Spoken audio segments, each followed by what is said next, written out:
The morning sun cast long shadows across the parking lot of Sacred Heart Cemetery in Phoenix, Arizona. Margaret Whitehorse, an 82-year-old Navajo elder, sat quietly in the passenger seat of her grandson's pickup truck, her weathered hands folded over a small bundle of sage. Today was the day she would say goodbye to her dear friend, Sarah Running Bear, a woman who had been like a sister to her for over 60 years. Margaret's grandson, Tommy, helped her out of the truck. Her joints ached from arthritis, but her spirit remained strong. She had driven 4 hours from the reservation to attend this funeral, despite her family's concerns about her health.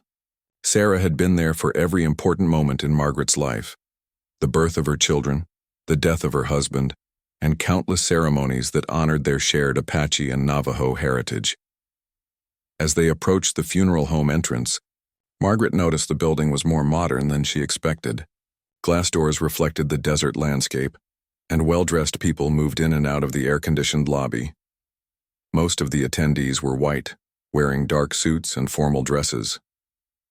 Margaret felt slightly out of place in her traditional velvet skirt and turquoise jewelry, but she held her head high with dignity.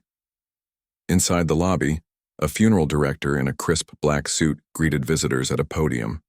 His name tag read, Mr. Peterson. Behind him, an easel displayed a large photograph of Sarah Running Bear, smiling warmly in what appeared to be a recent portrait. Flower arrangements surrounded the photo, mostly roses and lilies in pale colors. Margaret approached the podium with Tommy at her side.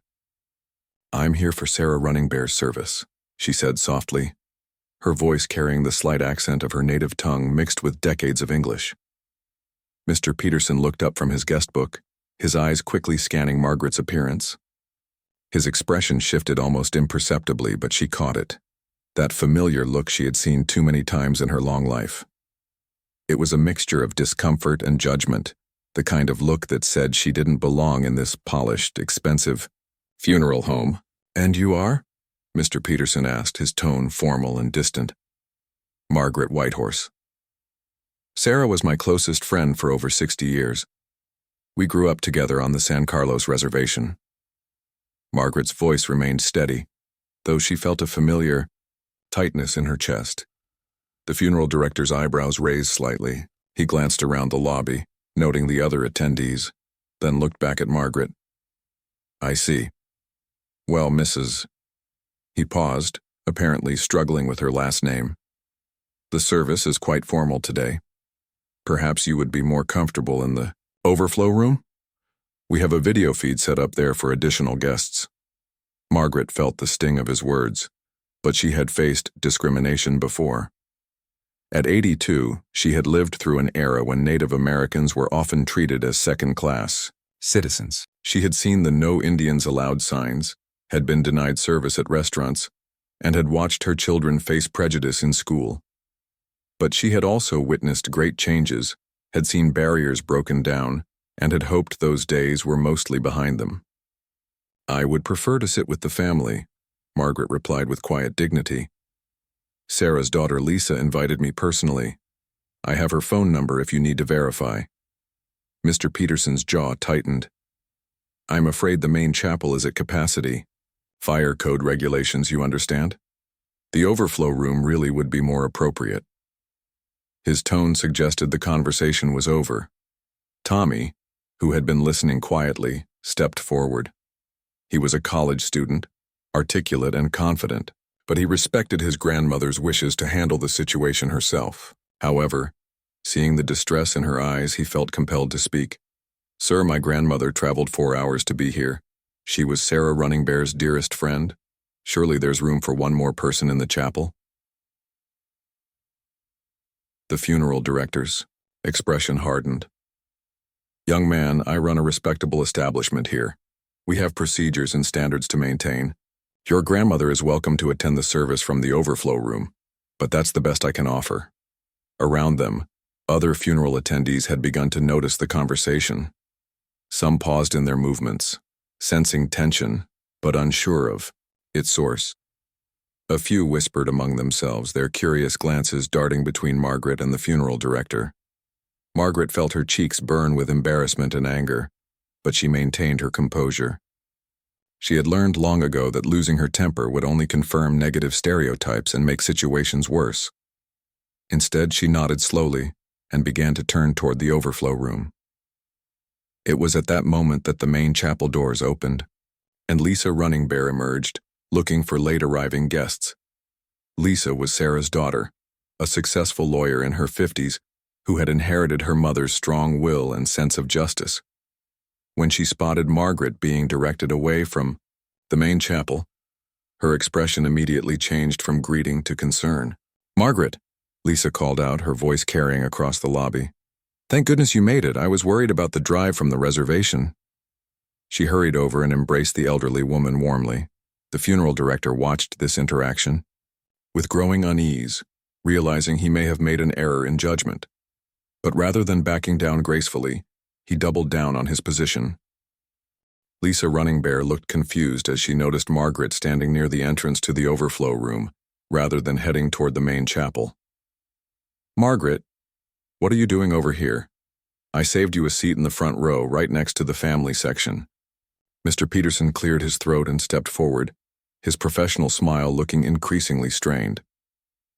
"Ms. Running Bear, I was just explaining to your guest that we're at capacity in the main chapel. I've arranged for her to watch the service from our comfortable overflow room with full audio and video." Lisa's dark eyes flashed with understanding and anger. She had faced discrimination herself as a Native American woman in the legal profession, and she recognized what was happening immediately. Her mother had told her stories about Margaret, about their childhood together on the reservation, about how Margaret had been the strongest woman Sarah had ever known. "Capacity?"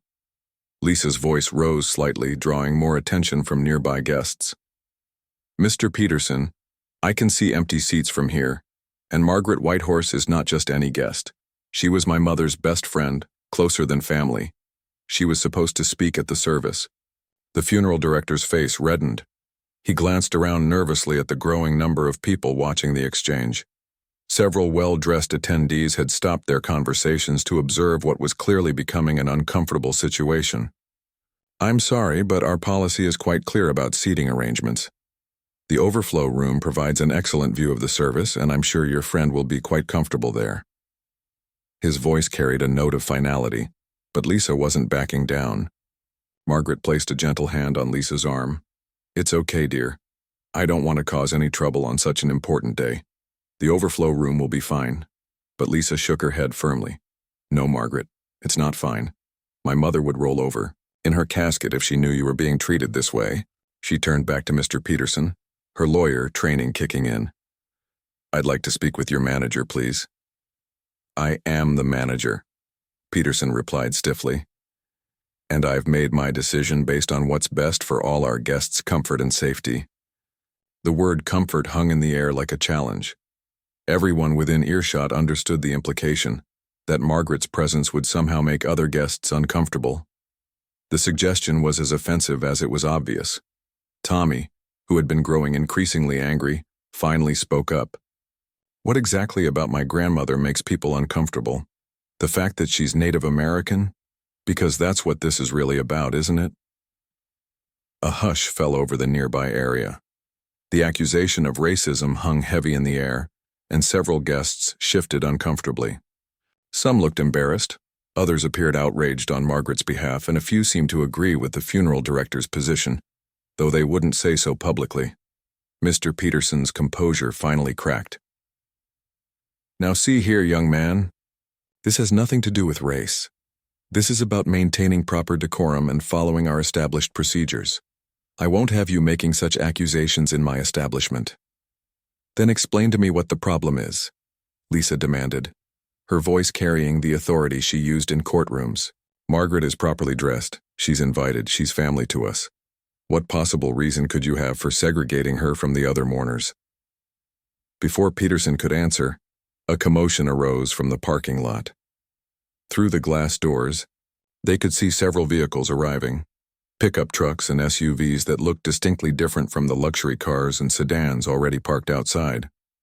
Native American families began emerging from these vehicles, dressed in their finest traditional and contemporary clothing.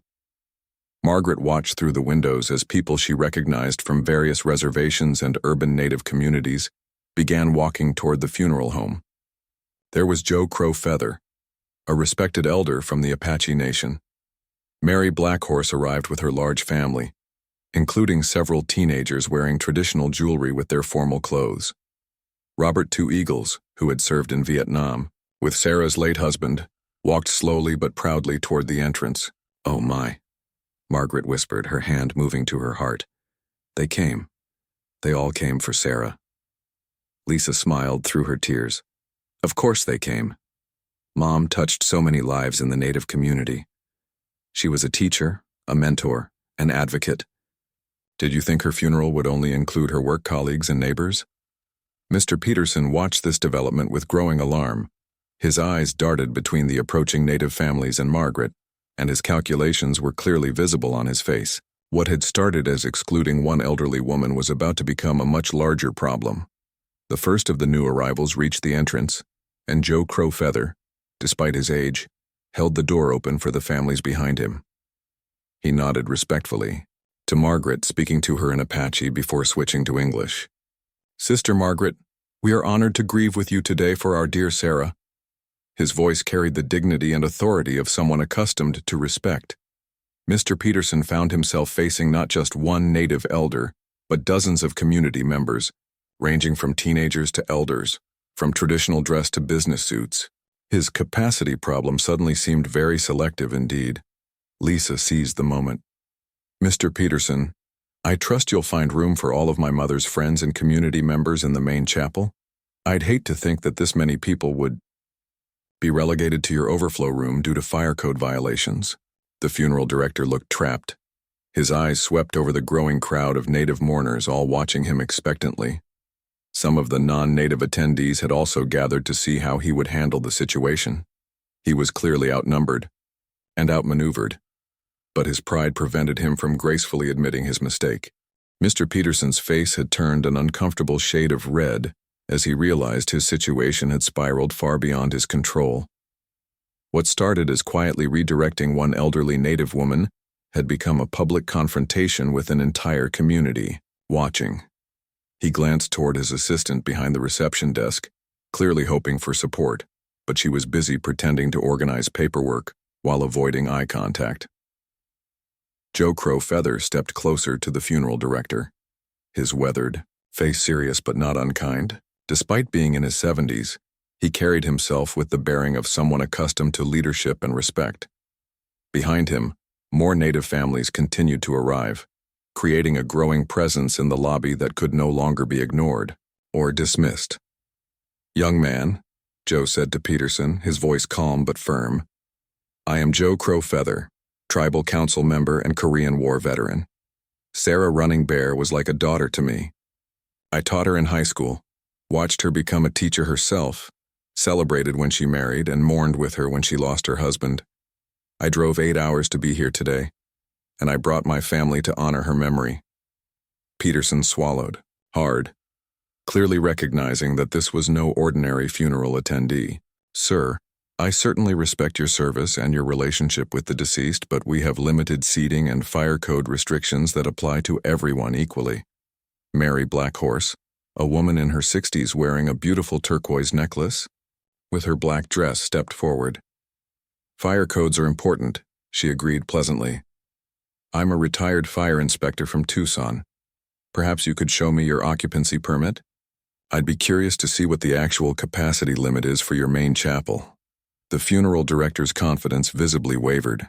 He clearly hadn't expected to encounter someone with professional knowledge of fire codes among the Native attendees. His assumptions about who these people were and what they might know were being challenged at every turn. That information isn't readily available right now," he stammered. "But I can assure you that our policies are strictly followed for safety reasons." Robert Two Eagles, distinguished in his dress uniform decorated with military ribbons, joined the conversation. His presence added another layer of authority that Peterson couldn't dismiss. "I served with Sarah's husband in Vietnam. We came home together, and I was best man at their wedding. Are you telling me that after I traveled 12 hours from Colorado, I can't sit with other veterans to honor a Gold Star widow?" The lobby had become crowded now, with both native and non-native attendees watching the unfolding drama. Some of Sarah's work colleagues and neighbors looked embarrassed by Peterson's behavior, while others whispered among themselves about the situation. A few people had begun taking photos and videos with their phones, recognizing that something significant was happening. Margaret stood quietly in the center of it all, feeling overwhelmed by the support surrounding her, but also deeply saddened that Sarah's funeral had become a battleground. She had hoped to grieve peacefully and share memories of her dear friend, not to become the focal point of a confrontation about dignity and respect. Tommy noticed his grandmother's distress and placed a protective arm around her shoulders. "Grandma, maybe we should just leave. This isn't what Sarah would have wanted." But before Margaret could respond, Lisa Running Bear raised her voice above the murmur of conversations. "Excuse me, everyone. May I have your attention, please?" The lobby gradually quieted as all eyes turned to Lisa. She stood tall and composed, drawing on her courtroom experience to command the room's attention. "I want to thank everyone who traveled here today to honor my mother's memory. Sarah Running Bear lived her entire life fighting for dignity, equality, and justice for Native people. She would be proud to see this community come together, but she would be heartbroken to know that her funeral became a place where an elder was treated with disrespect." Her words carried across the lobby, and several people nodded in agreement. The message was clear. This wasn't just about seating arrangements, but about basic human dignity and respect. Lisa continued, "Mr. Peterson, I'm going to ask you one more time to reconsider your decision. Margaret Whitehorse was my mother's dearest friend, and these community members were my mother's extended family. They deserve to be treated with the same respect as any other mourners." Peterson looked around the lobby, clearly calculating his options. He was trapped between his apparent prejudices and the reality that he was facing dozens of witnesses, including veterans, community leaders, and professionals who wouldn't be easily intimidated or dismissed. The situation had escalated far beyond what he had anticipated. "Look," he said finally, his voice defensive, "I'm trying to run a dignified service here. We have protocols and procedures for a reason. I can't just change everything because people show up demanding special treatment." The phrase "special treatment" sparked immediate reactions from several Native attendees. Joe Crowfeather's expression hardened, and Mary Blackhorse shook her head in disbelief. The implication was clear. Peterson viewed equal treatment as special treatment for Native people. It was at that moment that the situation took an unexpected turn. The main chapel doors opened again, and an elderly man in a military dress uniform stepped into the lobby. His presence immediately commanded attention, not just because of his impressive uniform with its many decorations, but because of the dignity and authority he naturally projected. Colonel James Whitehawk, retired from the U.S. Army, was Apache and a highly decorated veteran of both Korea and Vietnam. He had served with distinction for 30 years, earning respect from soldiers of all backgrounds. His arrival changed the entire dynamic in the lobby, as his uniform and bearing spoke to values of honor, service, and sacrifice that transcended racial boundaries. Colonel Whitehawk's eyes quickly assessed the situation, taking in Margaret's distressed expression, the crowded lobby full of tense faces, and Peterson's obvious discomfort. Without saying a word, he walked directly to Margaret and gently took her hand. "Sister Margaret," he said softly in Apache, then switched to English. "I came as soon as I heard about Sarah's passing. She was a remarkable woman who deserved all our respect and love." The lobby fell completely silent as everyone watched this interaction between two respected elders, both clearly people of dignity and substance, both obviously mourning the loss of someone important to them. Colonel James Whitehawk turned his attention to Mr. Peterson, his military bearing and decades of leadership experience evident in every movement. The funeral director, who had been struggling to maintain control of the situation, now faced someone whose authority was unmistakable and whose presence demanded respect regardless of racial prejudices. "I am Colonel James Whitehawk, United States Army, retired," he said, his voice carrying the quiet command that comes from years of military service. "I served my country for 30 years, leading troops in 2 wars, and I came here today to..." Honor Sarah Running Bear, a woman who dedicated her life to education and community service. Peterson's demeanor shifted noticeably as he processed the colonel's rank and obvious military bearing. The funeral director's eyes moved over the impressive array of ribbons and decorations on Whitehawk's uniform, including the Bronze Star and Purple Heart, recognizing markers of genuine heroism and service. "Sir, I certainly honor your service," Peterson began, his tone more respectful than it had been all morning. "But I still have a business to run and procedures to follow." Colonel Whitehawk nodded slowly, as if considering Peterson's words carefully. "I understand procedures, son. I've followed them my entire career, but I've also learned to recognize when procedures are being used to mask something else entirely." The colonel's voice remained calm and measured, but there was an unmistakable steel beneath his words. Around the lobby, people had stopped their side conversations to listen. Even some of Peterson's own staff members had emerged from back offices to witness what was clearly becoming a defining moment for their establishment. "What I see here," Colonel Whitehawk continued, "is an 82-year-old woman who traveled 4 hours to say goodbye to her best friend, being told she can't sit with the other mourners. I see community members who loved and respected Sarah being treated as if their grief is somehow less valid than others." Margaret squeezed the colonel's hand, grateful for his support, but still hoping to avoid further conflict. "James, perhaps we should just go to the overflow room. I don't want to cause any more trouble." But Colonel Whitehawk shook his head gently. "Sister, you haven't caused any trouble. The trouble was already here waiting for someone to shed light on it." Lisa Running Bear watched this exchange with growing admiration. Her mother had often spoken of Colonel Whitehawk, describing him as a man who commanded respect through his actions rather than his words. Seeing him now, Lisa understood why Sarah had held him in such high regard. Mr. Peterson seemed to recognize that he was facing not just community pressure, but a moral authority that he couldn't easily dismiss or deflect. The colonel's military service, his obvious intelligence and dignity, and his calm but firm manner made Peterson's earlier justifications appear petty and prejudiced. "Colonel, I assure you that this isn't about what you might think it's about," Peterson said, though his words lacked conviction. "We simply have capacity issues and procedures that apply to all our guests equally." "Then let's test that theory," Colonel Whitehawk replied. "How many people are currently seated in your main chapel?" Peterson hesitated, clearly uncomfortable with the direct question. We don't typically count individual attendees in that manner." Joe Crowfeather stepped forward. "Then perhaps we should take a look ourselves. As paying customers, because I assume someone is paying for this service, we have a right to see the accommodations being offered." The suggestion sent a ripple of agreement through the crowd of native attendees. Several people nodded and voiced their support for the idea. Peterson looked increasingly trapped, knowing that allowing them to see a partially empty chapel would expose his earlier claims about capacity. Mary Black Horse, the retired fire inspector, smiled knowingly. "In my experience, funeral homes typically operate at about 60 to 70% capacity for most services. Fire codes usually allow for much higher occupancy than that."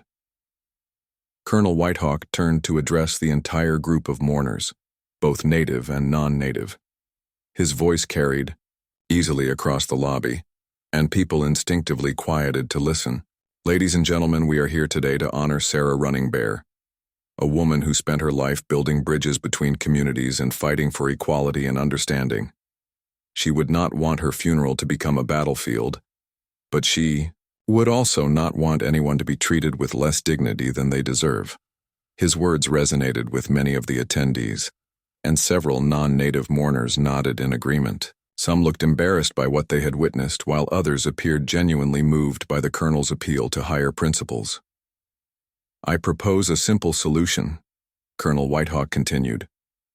"We all go into the main chapel together. We honor Sarah's memory together, and we demonstrate the kind of unity and respect that she spent her life promoting." Peterson looked around the lobby desperately, seeking some way to maintain his position without appearing outright prejudiced. But he was surrounded by witnesses including military veterans, community leaders and professionals who would not be easily intimidated or dismissed. Lisa Running Bear seized the moment. "Mr. Peterson, my family is paying for this service. As the customer, I'm requesting that all of these mourners be seated in the main chapel. Surely that's a reasonable request?" The funeral director's shoulders slumped slightly as he realized he had no good options left. He could either gracefully concede and face the embarrassment of backing down, or he could continue to resist and face even greater scrutiny and criticism. But before Peterson could respond, something unexpected happened. Several of the non-native attendees who had been watching the exchange began to speak up on behalf of Margaret and the other native mourners. Dr. Patricia Williams, one of Sarah's former teaching colleagues, stepped forward. "Excuse me, but I've been watching this situation develop, and I'm appalled by what I've seen. Sarah Running Bear was one of the most inclusive, welcoming people I've ever known. The idea that her funeral would exclude anyone, especially her closest friends, goes against everything she stood for." Her words sparked a chorus of agreement from other attendees who had known Sarah professionally and personally. Soon, people were sharing stories about Sarah's commitment to equality and her work in building relationships across cultural boundaries. The momentum in the lobby had completely shifted. What began as Mr. Peterson trying to quietly exclude one elderly Native woman had become a community-wide stand for dignity and equality. Sarah's former students, teaching colleagues, and neighbors joined their voices to those of the Native community members, creating an undeniable chorus of support for Margaret and the other mourners. Sarah's former principal, Dr. Michael Rodriguez, approached the group. Sarah Running Bear was the most beloved teacher in our district's history. She taught Native and non-Native children alike, and she treated every family with equal respect and dignity. I cannot imagine her being honored at a service where any of her friends were made to feel unwelcome. Peterson found himself facing not just the Native community, but Sarah's entire extended professional and personal network. His attempts to frame this as a simple matter of capacity and procedure had crumbled under the weight of community testimony about Sarah's character and values. Colonel Whitehawk observed the growing unity with satisfaction. His years of military leadership had taught him that the best victories were those that brought people together, rather than dividing them further. He could see that Sarah's funeral was becoming something she would have been proud of, a moment when people of different backgrounds stood together for what was right. Margaret, overwhelmed by the outpouring of support, felt tears streaming down her cheeks. She had expected to grieve quietly and privately, but instead found herself surrounded by people who barely knew her but were willing to stand up for her dignity. The experience was both humbling and deeply moving. "I think, Colonel," Whitehawk said quietly to Peterson, "that Sarah Running Bear is speaking to us through the people who loved her. She's reminding us that respect and dignity aren't limited resources that must be rationed. They're gifts we can give freely to everyone." Peterson looked around the lobby one final time, seeing the faces of dozens of people who had traveled great distances to honor someone they loved. He saw veterans who had served their country, educators who had shaped young minds, and community leaders who had dedicated their lives to service. The idea that any of these people should be relegated to an overflow room suddenly seemed not just wrong, but absurd. "All right," he said finally, his voice barely audible above the murmur of conversation. "All right, everyone can sit in the main chapel." The announcement was met with a mixture of relief and quiet celebration. People began moving toward the chapel doors, but Colonel Whitehawk held up his hand for attention. "Before we go in," he said, "I want everyone to remember why we're here. We're here to celebrate the life of Sarah Running Bear, a woman who brought people together and fought for justice her entire life. Let's make sure this service honors her memory in the way she deserves." As the crowd began moving toward the chapel, Colonel Whitehawk did something that surprised everyone, including Peterson. He approached the funeral director and extended his hand in a gesture of reconciliation. "Son," the colonel said, "we all make mistakes. What matters is how we handle them and what we learn from them. Sarah believed in forgiveness and second chances. I think she would want me to offer you the same."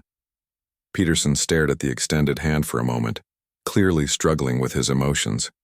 The gesture was unexpected and generous, especially given how he had behaved. Slowly, he reached out and shook the colonel's hand. I'm sorry, Peterson said, his voice thick with emotion. You're right. I was wrong. I let my own prejudices get in the way of doing what was right. The admission was painful but honest, and it seemed to lift a weight from everyone present. Colonel Whitehawk nodded respectfully, acknowledging the funeral director's courage in admitting his mistake. As people began filing into the main chapel, Margaret walked slowly beside Colonel Whitehawk, her grandson Tommy on her other side. The chapel was beautiful, with stained glass windows casting colored light across wooden pews and flower arrangements. James, Margaret said softly, thank you for what you did back there. I've faced discrimination before, but having people stand with me like that, it meant everything. Colonel Whitehawk patted her hand gently. Sister, you didn't need me to make you worthy of respect. You already had that. Sometimes we just need to remind others to see what's already there. As they took their seats in the front section reserved for family, Margaret looked around the chapel with amazement. The pews were filled with a beautiful mixture of people, native and non-native, young and old, veterans and civilians, educators and community members. It was exactly the kind of gathering Sarah would have loved. Lisa running. Bear approached the podium to begin the service. She looked out over the assembled crowd with visible emotion, taking in the sight of so many people who had loved her mother coming together despite the morning's challenges. Before we begin, Lisa said, I want to thank everyone who stood up for dignity and respect today. My mother always said that the true measure of a community isn't how it treats its most powerful members, but how it treats those who are vulnerable or different. Today, this community showed what my mother always believed, that when we stand together, we are stronger. The service that followed was everything Sarah would have wanted. Margaret spoke about their childhood friendship on the reservation, their shared dreams and struggles, and the way Sarah had remained proud of her heritage while building bridges to other communities. Colonel Whitehawk shared memories of Sarah's work with veterans' families, and Dr. Rodriguez talked about her impact on education. But perhaps the most moving moment came when Mr. Peterson, who had remained in the back of the chapel throughout the service, approached Lisa during the reception afterward. The reception following Sarah's funeral service was held in the funeral home's community room, where people gathered to share food and memories. The atmosphere had transformed completely from the tense confrontation in the lobby earlier that morning. Laughter mixed with tears as friends and family shared stories about Sarah's life, her teaching career, and her impact on the community. Margaret sat at a table surrounded by people she had known for decades, as well as new friends she had met that day. Sarah's former students, now adults with families of their own, came to thank her for the stories she had shared about their beloved teacher's younger days. The connections being formed across cultural and generational lines would have made Sarah proud. Colonel Whitehawk was deep in conversation with several veterans, sharing memories of Sarah's late husband and their service together. The respect he had earned that morning had opened doors for meaningful conversations about military service, sacrifice, and the bonds that transcend racial boundaries. It was during this peaceful gathering that Mr. Peterson approached Lisa running, Bear, his demeanor completely different from the defensive, hostile man who had tried to exclude Margaret hours earlier. His hand shook slightly as he carried a cup of coffee, clearly nervous about the conversation he was about to initiate. Ms. Running Bear, he said quietly, I wonder if I might have a word with you privately. Lisa studied his face for a moment, then nodded and led him to a quieter corner of the room. She was curious about what the funeral director might want to say, especially given his earlier behavior and subsequent apology. I want to apologize again for my behavior this morning. Peterson began, his voice heavy with genuine remorse. But more than that, I want you to know that today changed something in me. Watching your community come together, listening to the stories about your mother, seeing the dignity and grace that people like Mrs. Whitehorse and Colonel Whitehawk showed even when I was treating them poorly, it opened my eyes to something I didn't want to see about myself. Lisa remained silent, allowing him to continue. Her legal training had taught her the value of letting people fully express themselves before responding. I grew up in a small town where I rarely interacted with Native Americans, Peterson continued. I realize now that I carried prejudices and assumptions that I never examined or questioned.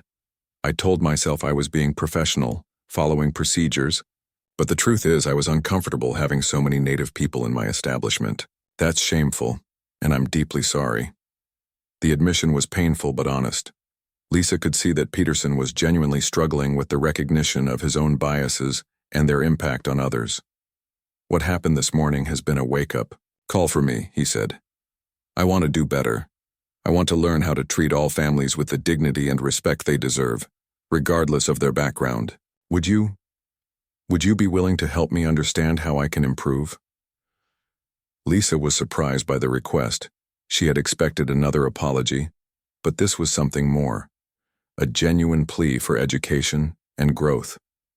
It was exactly the kind of opportunity for building bridges that her mother would have embraced. Mr. Peterson, Lisa said carefully, I appreciate your honesty and your willingness to acknowledge your mistakes. That takes courage. My mother always believed that people could change and grow if they were willing to do the hard work of examining their own attitudes and behaviors. She paused, considering her next words carefully.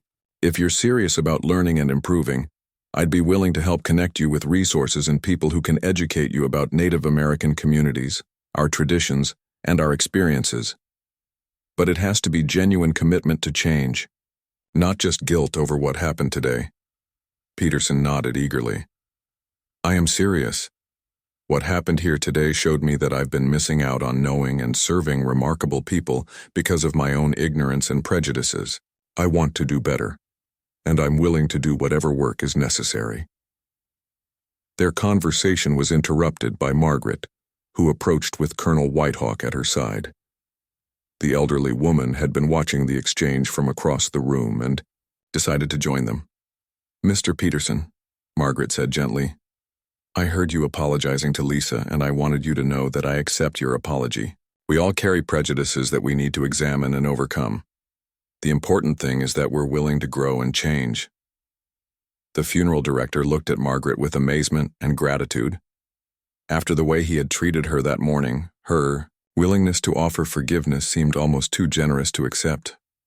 Mrs. Whitehorse, I don't deserve your forgiveness, he said, his voice breaking slightly.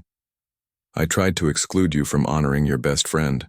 I made assumptions about you based on your appearance and background that were completely wrong and hurtful. Margaret smiled gently, the same warm expression she had worn while teaching children and grandchildren throughout her life. Son, holding on to anger only hurts the person carrying it.